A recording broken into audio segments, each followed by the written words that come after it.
The challenge for me in that recruiting space is significantly different than the challenges today.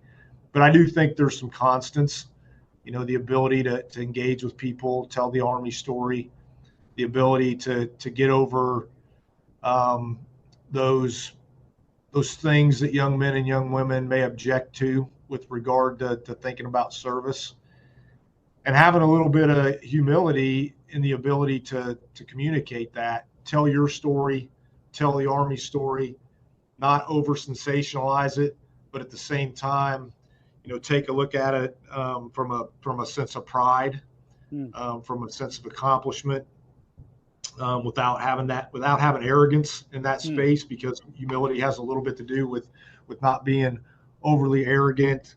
And that gets back to just that quality of having a trait that is, in my mind, sometimes learned over time with regard to humility. So your experiences, your education, the people that are around you, the people that you associate with, what kind of character do they have?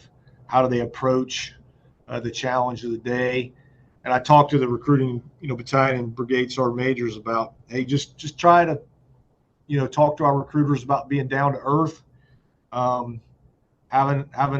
being modest in our capabilities, but at the same time, sharing with them that our Army is changing rapidly with regard to technology. Our Army is changing rapidly with regard to our investment in people. And our world is changing rapidly with regard to everything from economics to the migration of people to education, finance. All these things make change difficult.